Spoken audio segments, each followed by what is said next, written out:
హిందువులే టార్గెట్ గా అఘాయిత్యాలు జరుగుతున్నాయి. దేశద్రోహం కేసులో అరెస్ట్ అయిన ఇస్కాన్ ప్రతినిధి చిన్మయ్ కృష్ణ దాస్ తరపున వాదించేందుకు లాయర్లు ఎవరూ ముందుకు రావడం లేదు. చిన్మయ్ దాస్ బెయిల్ పై వాదనలు వినిపించేందుకు వచ్చిన ఓ న్యాయవాదిపై ఆందోళనకారులు దాడి చేయడంతో ఆయన ప్రాణాలతో పోరాడుతున్నారు. మరో న్యాయవాదిని కోర్టు లోపలికి రాకుండా అడ్డుకున్నారు. దీంతో ఆయన బెయిల్ పిటిషన్ పై విచారణ వాయిదా పడింది. మరోవైపు చిన్మయ్ దాస్ శిష్యులను పోలీసులు అదుపులోకి తీసుకున్నారు.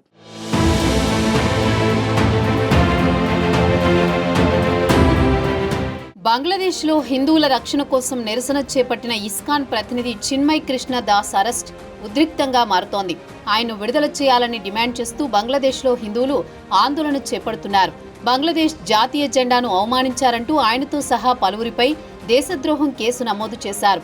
దీంతో ఆయన్ను ఢాకా ఎయిర్పోర్ట్లో పోలీసులు అరెస్ట్ చేశారు. అయితే కోర్టులో ఆయన బెయిల్ పిటిషన్ పై వాదనలు వినిపించేందుకు లాయర్లెవరూ ముందుకు రావట్లేదని తెలుస్తోంది.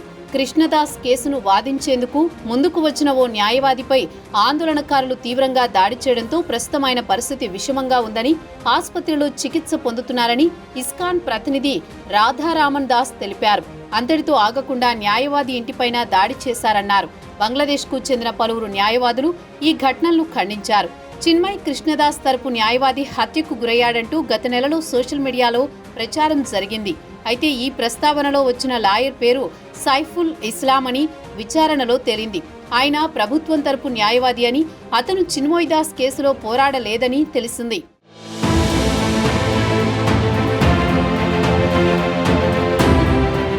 అయితే రవీంద్ర ఘోష్ అనే మరో న్యాయవాది కేసును వాదించేందుకు దాదాపు 250 కిలోమీటర్లు ప్రయాణించి ఢాకా నుంచి వస్తే స్థానికులు అతన్ని కోర్టు ప్రాంగణంలోకి అనుమతించలేదు.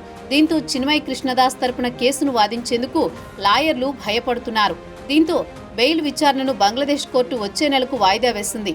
బంగ్లాదేశ్ ఇస్కాన్ ప్రచారకర్తగా పనిచేస్తున్న చిన్మయ్ కృష్ణదాస్ గత నెలలో అక్కడ జరిగిన ఓ ర్యాలీలో పాల్గొన్నారు. ఈ క్రమంలో బంగ్లాదేశ్ జెండాను ఉద్దేశించి పలు వివాదాస్పద వ్యాఖ్యలు చేశారు. చిన్మయ్ దాస్ అరెస్ట్ చేసిన సమయంలో చెలరేగిన ఘర్షణల్లో ఓ న్యాయవాది ప్రాణాలు కోల్పోయారు. దీంతో అంతర్జాతీయ శ్రీకృష్ణ సమాజం ఇస్కాన్ కార్యకలాపాలపై నిషేధం విధించాలని ఓ న్యాయవాది పిటిషన్ వేయగా బంగ్లా హైకోర్టు దానిని కొట్టివేసింది. మరోవైపు ఢాకా ప్రభుత్వం ఇస్కాన్ కార్యకలాపాలపై దృష్టి పెట్టామని తెలిపింది. అంతేకాక చిన్మయ్ దాస్ సహా పలువురి బ్యాంక్ అకౌంట్లు ఫ్రీజ్ చేయాలని బంగ్లాదేశ్ ప్రభుత్వం ఆదేశాలు జారీ చేసింది.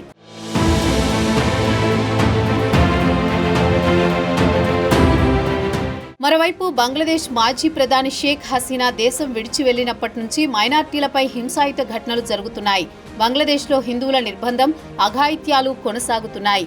ముస్లిం అతివాదులు, మైనార్టీలు, ముఖ్యంగా హిందువులు లక్ష్యంగా దాడులు పాల్పడుతున్నాయి. అలాగే వీటిని నిరసిస్తూ పలు ప్రదర్శనలు కూడా జరుగుతున్నాయి. బంగ్లాదేశ్లోని చటోగ్రామ్లో చిన్మయ్ కృష్ణదాస్ శిష్యులు ఇద్దరూ అదృశ్యమయ్యారు.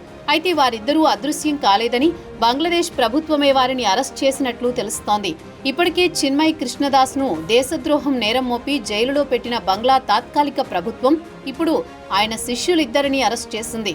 చిట్టోగ్రామ్లోని జైలులో ఉన్న చిన్మయ్ దాస్కు ఆహారం ఇచ్చేందుకు వెళ్లిన ఆయన శిష్యులు రుద్రకోటి కేశబ్ దాస్, రంగనాథ్ శ్యామ్ సుందర్ దాస్లను పోలీసులు అదుపులోకి తీసుకున్నారు. ముందుగా ఎటువంటి హెచ్చరికలు లేకుండానే వీరిని నిర్బంధంలోకి తీసుకున్నారు. మరోవైపు ఢాకాలోని కిషోర్గంజ్ జిల్లా బైరబ్లో ఇస్కాన్ కార్యాలయంపై దుండగులు దాడి చేశారు. దీనిపై భారత్ అసహనం వ్యక్తం చేసింది. బంగ్లాదేశ్లో మైనార్టీలకు రక్షణ కల్పించాలని తాత్కాలిక ప్రభుత్వాన్ని డిమాండ్ చేసింది.